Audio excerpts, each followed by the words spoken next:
नमस्कार, स्वदेश न्यूज देख रहे हैं आप। मैं हूं आपके साथ ऋषभ सोनी और लेकर आया हूं छत्तीसगढ़ की खास डिबेट, जिसमें आज हम बात करेंगे विस्थापन पर मचे बवाल की। रायपुर के नकटी गांव के विस्थापन का मुद्दा अब विधानसभा में जोर शोर से गूंजा। बुलडोजर कार्रवाई का मुद्दा उठाते हुए कांग्रेस ने स्थगन प्रस्ताव लाकर चर्चा की मांग की। वहीं सरकार ने कार्रवाई को पूरी तरह वैधानिक कहा। सत्ता पक्ष और विपक्ष के बीच गहमागहमी के बीच अध्यक्ष ने विपक्ष का स्थगन प्रस्ताव खारिज कर दिया। इसके बाद विपक्ष के सदस्य हंगामा करते हुए गर्भगृह तक पहुंच गए। अब नकटी के विस्थापन पर सदन में हुए बवाल और उठ रहे सवालों पर हम आज करेंगे चर्चा, लेकिन उससे पहले सुनते हैं दोनों पक्षों की प्रतिक्रियाएं। हमने ये बताया कि सुप्रीम कोर्ट का निर्देश है, कहीं भी बिना व्यवस्थापन के आप घर न तोड़ें। सुप्रीम कोर्ट का निर्देश है कि बरसात के दिनों में किसी का भी मकान, चिड़िए के घोंसले को भी नहीं छूना चाहिए। मगर यहाँ आम लोगों के, गरीबों के आवास को तोड़ दिया गया और जो व्यवस्थापन के लिए उन्होंने व्यवस्था की वो बहुत छोटे छोटे आवास, जो छोटे छोटे जगह में रह नहीं सकते, ऐसे आवासों को दिया। एक परिवार में जो वो एक मकान में जो 4-5 परिवार रहते थे, उनको एक मकान वहाँ दिया गया है ईडब्ल्यूएस का। और आज के दिन में जो 85 मकान उजड़े हैं, उनमें से सिर्फ एक व्यक्ति वहाँ निवासरत है, वो भी इसलिए क्योंकि वो पोलियो ग्रसित बच्ची है, जिसका आना जाना मुश्किल हो रहा है। बाकी 84 परिवार आज तंबू लगा के उस गांव में बैठे हुए हैं, उस गांव में हड़ताल में बैठे हुए हैं। कांग्रेस पार्टी चाहे सड़क हो चाहे सदन हो, इस मुद्दे को लेकर गंभीर है और इस मुद्दे को सदन में भी उठाई और सड़क में भी इसकी लड़ाई लड़ रही है। और आने वाले समय में हम लोग इस मुद्दे को और बढ़ाएंगे। वो लोग प्रश्न उठा रहे हैं जिन्होंने अपने कार्यकाल में गरीबों के आशियाने उजाड़े। उदाहरण के रूप में छेड़ी खेड़ी रायपुर, बिलासपुर का गोलपारा और चाटापारा अपने आप में एक उदाहरण है, जो भरी बरसात में पिछली सरकार ने आतताई तरीके से, तानाशाही तरीके से गरीबों के आशियाने उजाड़े और ना ही उनको मकान दिए। ये विष्णुदेव साय जी के सुशासन का संकल्प है कि जिन प्रधानमंत्री आवास के लोगों को सामान्य आवासीय प्रयोजन के लिए भूमि खाली कराई गई है, उनको उनकी क्षमता से 4 गुना ज्यादा जाकर आवास उपलब्ध करा दिए गए हैं।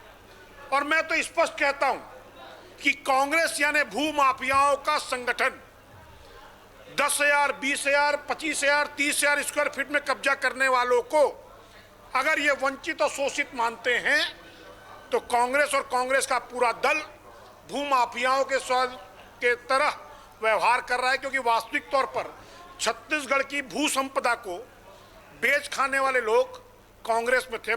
हम तो नकटी विस्थापन में चले बुलडोजर के बाद सदन में गहमागहमी का माहौल बन गया। विपक्ष ने कई सारे सवाल खड़े किए, लेकिन सरकार ने कहा कि ये जो कार्रवाई हुई है ये वैधानिक तौर पर हुई है। अब इसको लेकर जमकर विवाद हुआ।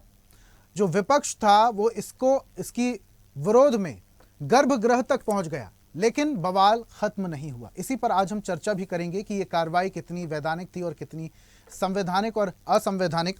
बीजेपी से हमारे साथ संतोष दास जुड़े हैं। संतोष जी, बहुत स्वागत करता हूं। और कांग्रेस की तरफ से हमारे साथ अभिमन्यु मिश्रा जुड़े हैं। अभिमन्यु जी, आपका भी बहुत स्वागत। और इस चर्चा की शुरुआत अभिमन्यु जी आपसे ही करते हैं। अभिमन्यु जी, सत्र चल रहा है, कई सारे ऐसे महत्वपूर्ण विषय हैं छत्तीसगढ़ के जिसको लेकर विधानसभा में बातचीत होना चाहिए, चर्चाएं होना चाहिए। उनमें से एक हो सकता है नकटी का विस्थापन, लेकिन इसके अलावा भी छत्तीसगढ़ में और बहुत सारे मुद्दे हैं जिसको लेकर विपक्ष आवाज बुलंद कर सकता है। नकटी का मुद्दा इसलिए क्योंकि राजनीतिक कारण है। जी ऋषभ जी नमस्कार, सबसे पहले संतोष जी को नमस्कार, आपके दर्शकों को नमस्कार। और सबसे पहले तो यही मैं कहना चाहूंगा जी, आपने बिल्कुल सही कहा, विधानसभा का सत्र है, बहुत सारे मुद्दे हैं और विषय जनता के उठने चाहिए। और सबसे पहला जो जनता का पहले दिन ही हमने विषय उठाया, छत्तीसगढ़ की जनता ने भी राम मंदिर में चंदा दिया था, उसका विषय उठाया, तो बात करनी चाहिए सरकार ने। उसके बाद दूसरे दिन सरकार ने चाहा कि धन्यवाद प्रस्ताव लेके आए ये लोगों को जनता की समस्याओं को नहीं देखना, धन्यवाद देना है इनको, मोदी जी को और अमित शाह जी को, तो उसका हमने विरोध किया। उसके बाद अब ये जो नकटी गांव का मामला है, इसलिए ऋषभ जी हम आगे इसके लिए लड़ाई लगातार लड़ रहे हैं, सड़क से लेकर सदन तक की, जैसा कि अभी उमेश पटेल जी भी कह रहे थे, क्योंकि वहां जो लोग हैं वो वहां पे तंबू लगा करके रह रहे हैं, जैसा कि अभी हम सुन भी रहे थे। सिर्फ एक व्यक्ति जो पोलियो ग्रसित है वो वहां पे रह रहा है, उसके अलावा सारे के सारे लोग वहां टेंट लगा कर रहे हैं। अब मामला यहाँ ये आता है कि भारतीय जनता पार्टी क्या इतनी गरीबों से नफरत क्यों करती? अभी देखिए वे जवाब भी नहीं दे पा रहे थे। अभी अपने पहली बार के विधायक को उन्होंने आगे कर दिया था जवाब देने के लिए। सुशांत शुक्ला जी कुछ कुछ बोल रहे थे, उन्होंने तो यहाँ तक कि गांव वालों को ही भू माफिया कह डाला कि वहां पे जमीन अतिक्रमण करके बैठे थे। तो फिर क्यों आप लोग बहाना बनाते थे कि हमारे शासन का आदेश नहीं था, कांग्रेस शासन का आदेश था, जब आपका झूठ पकड़ा गया था अब आप कहते हैं कि नहीं वो तो भू माफिया हो गए। तो ये भारतीय जनता पार्टी की दोगली नीति है। जब पहले किसानों को इन्होंने आतंकवादी कहा जब किसान आंदोलन हो रहा था, बाद में उनकी बात मान ली। तो इस प्रकार की चीजें भारतीय जनता पार्टी करती रहती है। यहाँ मुद्दा ये है कि आप बार बार, अभी ओपी चौधरी जब कलेक्टर थे उस समय में आप देखे होंगे विस्थापन के तहत जो दुकानें मिली थी उसको तोड़ दिया गया था। उस समय ओपी चौधरी अभी तो भारतीय जनता पार्टी के मंत्री है लेकिन कलेक्टर हुआ करते थे रायपुर के। उसके अलावा गुड़ियारी में लोगों के घर तोड़े गए थे बिना बताए। अब यहाँ पर आप मुझे बताइए, लोगों की पहले लाइट काटा जाना, उसके बाद सुबह 4 बजे 50 बुलडोजर इस प्रकार की गाड़ियां भेज करके उनको तोड़ने के लिए आ जाना, और वहां के उसमें उनका सामान दब गया, उनके जेवरात दब गए, कई मवेशी दब के मर गए। हमने देखे इतने विभत्स जो हमने सारे मंदिर वहां देखे। उसके बाद ये मुद्दा उठाना विधानसभा में जरूरी हमने समझा सबसे ज्यादा है, क्योंकि वहां पर लोग अब तो टेंट हटाने के लिए कह रहे हैं उनको, वहां पे लोग उसके लिए भी आदेश आ चुका है कि टेंट हटाइए। तो ये सरकार में लोकतंत्र जिंदा है कि नहीं है? अगर कांग्रेस पार्टी इसके लिए लड़ाई लड़ना पड़े, सड़क से लेकर सदन तक की लड़ाई लड़ना पड़े तो भी लड़ेगी। भारतीय जनता पार्टी को उनको बताना होगा कि आपने अभी कह रहे थे उनकी हैसियत से 4 गुना उनको आवाज दिया है। सुशांत शुक्ला जी कह रहे थे ऐसे आवाज दिए होते तो कोई आप किसी को शौक नहीं है सुशांत शुक्ला जी रोड पे तंबू लगा के सोने का और बैठने का अपने बच्चों को लेकर के, ये आपको समझना चाहिए। तो ये मैं कहना चाहूंगा कि जो लोग, अगर आपने वहां पर घर ठीक से उनको दिए होते तो वो क्यों आज रोड पर होते? वो कह रहे हैं कि वहां मवेशियों की तरह ठूस ठूस कर उनको भर दिया गया है, जहां जानवर भी नहीं रह सकते, ऐसे कमरे रहने के लिए दिए गए। कितने कितने सारे लोग एक दो कमरे के मकानों में भर दिया गया है। तो ये सारी परेशानी सरकार नहीं सुनेगी और उसके बाद कहेगी कि कोई दिक्कत नहीं है, हम बता रहे हैं आपको मानना पड़ेगा। तो इस प्रकार का तंत्र कहां चलेगा ऋषभ जी, आप मुझे बताइए। जब वहां के लोग कह रहे हैं कि हमें तकलीफ है, वहां जगह मिल नहीं रही, जो नई जगह दे रहे हैं वहां, लेकिन अभिमन्यु जी क्या मुझे बता दें, विधानसभा का जो सत्र है वो ज्यादा दिन तो चलने नहीं वाला है, और ऐसे में छत्तीसगढ़ में और भी जो महत्वपूर्ण मुद्दे हैं उस पर चर्चा कब होगी? महत्वपूर्ण मुद्दे ही हम लगातार उठा रहे हैं ऋषभ जी। मैं वही कहना चाह रहा हूँ, भारतीय जनता पार्टी धन्यवाद प्रस्ताव लाके सब वेस्ट करना चाहती है समय जरूर, लेकिन हम मुख्य मुद्दे उठा रहे हैं। और सबसे प्रमुख मुद्दा ये इस समय में इसीलिए है क्योंकि उन लोगों के पास रहने के लिए घर नहीं है ऋषभ जी, और किसी के पास अगर छत नहीं है तो सबसे पहला काम हमें ऐसा लगता है कि पार्टी के तौर पे हमें यही करना चाहिए कि उनको छत दिलाने की लड़ाई सबसे पहले हम लड़ेंगे, और जब तक कि सरकार उनके हक की छत उनको नहीं देती तब तक की लड़ाई जारी रहेगी। ठीक जी, संतोष जी, खत्म भी हो जाए, सड़क की लड़ाई हम लड़ेंगे। संतोष जी, विधानसभा में जिस तरीके से माहौल आज हमने देखा, लगातार हम देख रहे हैं, इससे पहले भी हमने हंगामा देखा, इसके बाद भी हमने देखा, आज विस्थापन को लेकर जिस तरीके से हंगामा हुआ उसको आप लोग डिनाई क्यों कर रहे हैं? क्या नकटी विधानसभा का मुद्दा इतना हल्का मुद्दा है कि विधानसभा में उसको लेकर चर्चा ही नहीं होनी चाहिए? और किन मुद्दों पर फिर चर्चा होना चाहिए अगर इस पर नहीं हो रही तो? स्वदेश न्यूज के सभी दर्शकों को नमस्कार है और मेरे साथी पैनलिस्ट अभिमन्यु जी को नमस्कार। देखिए, केवल हंगामा खड़ा करना ही मकसद है, अब सूरत बदले ना बदले क्या फर्क पड़ता है। कांग्रेस का यही मकसद है और कांग्रेस की यही सोच भी है और यही नियति भी। देखिए, विधानसभा का सत्र लगातार आज तीसरे दिन जिस तरीके से हंगामे की भेंट चढ़ा है, पहले दिन से लेकर के, आप अगर ध्यान में होगा, पहले दिन श्री राम मंदिर चढ़ावे मुद्दे को लेकर के इन्होंने स्थगन विधानसभा को स्थगित किया, जिसका कोई छत्तीसगढ़ से कोई लेना देना नहीं था।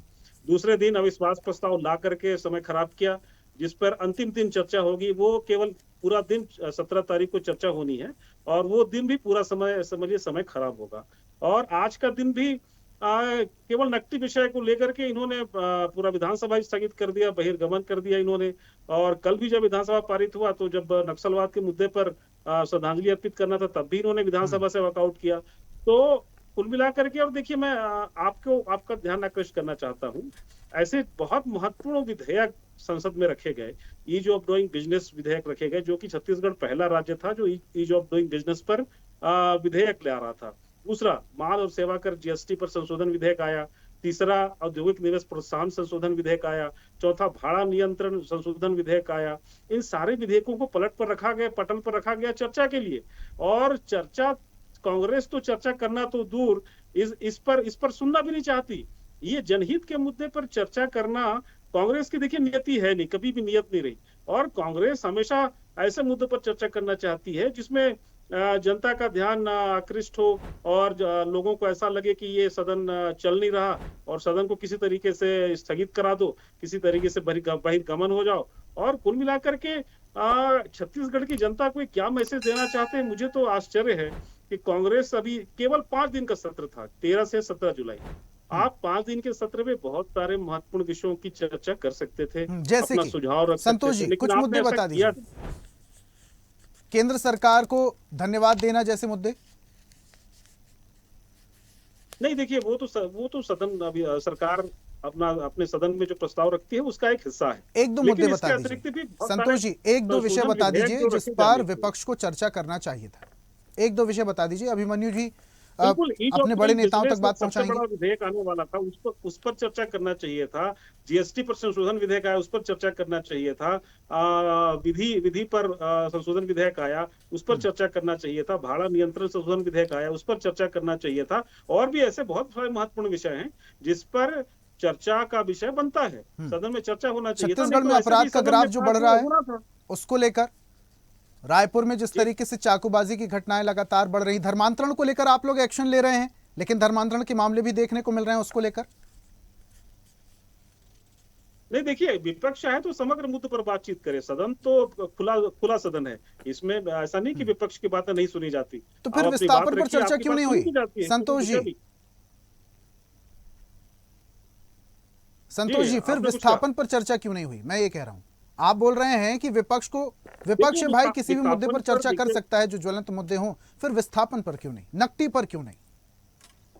देखिए, चर्चा का विषय स्वीकृत करना ये तो अध्यक्ष का विशेषाधिकार है। और यदि विधानसभा अध्यक्ष समय के अनुसार यदि वो उनको लगता है कि इतना समय है विधानसभा का, क्योंकि बहुत संक्षिप्त विधानसभा सत्र है, तो इसमें आप समय का निर्धारण तो करेंगे, तो वो विशेषाधिकार उनका है। और वो उन्होंने यदि तय किया कि नहीं, इस विषय को नहीं लिया जा सकता, तो उनका सम्मान है, उनके निर्णय का सम्मान किया जाना चाहिए। अच्छा संतोष जी, आप क्या सोचते हैं, नकटी पर चर्चा नहीं होनी चाहिए थी?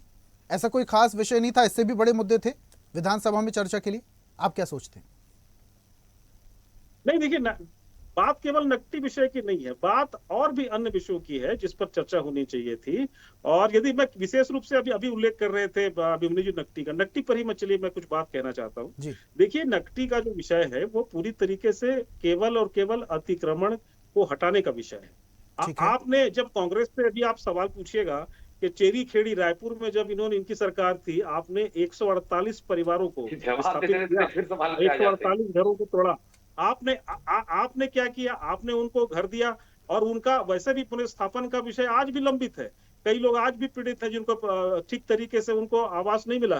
तो ये प्रकरण पहले से भी, देखिए, चर्चा का विषय अगर बनेगा तो ये इनके प्रकरण भी उठेंगे। और नकटी के विषय में तो केवल 16 परिवार ऐसे हैं जो निराश्रित हैं और जिनमें से 11 लोगों ने आवास ले लिया।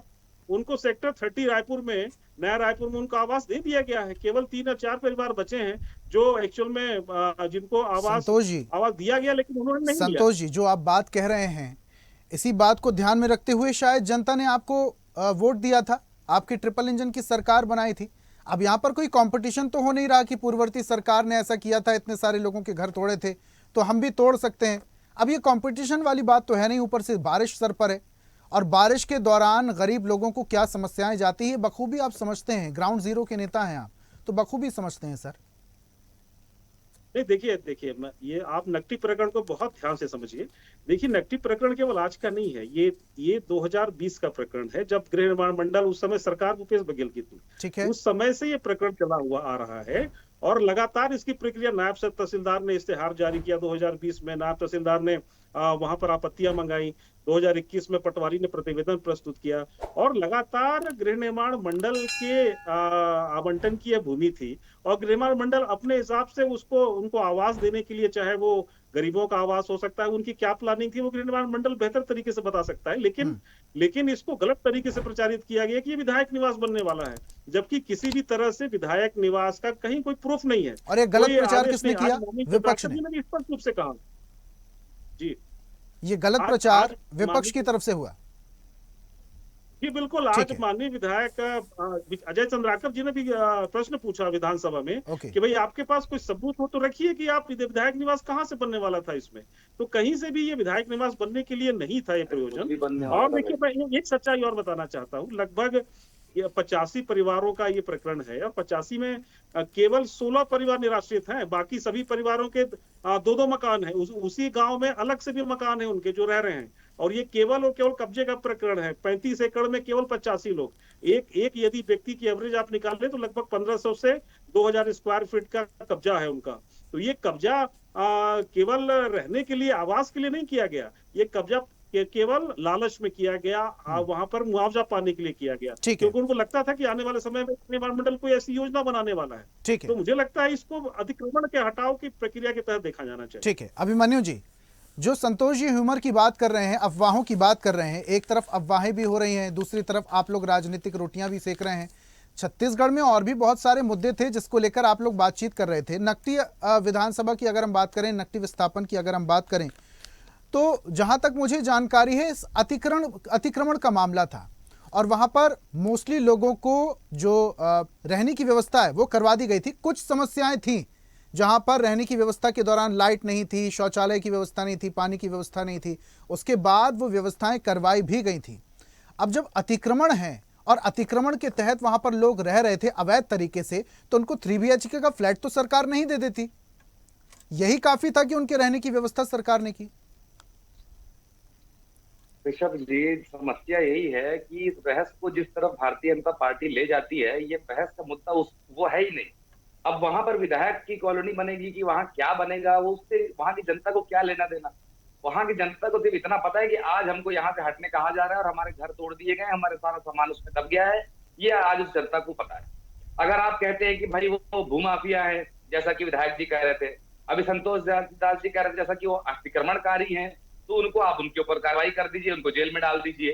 तो देखिए बात यहाँ पे ये है, मैंने क्या कहा, मुख्य मुद्दा ये है कि एक पूरे गांव के लोग ऐसे हैं जो आज टेंट लगाकर बिना छत के रह रहे हैं। आपने नया उनको मकान दिया, वो उनको नहीं जमा।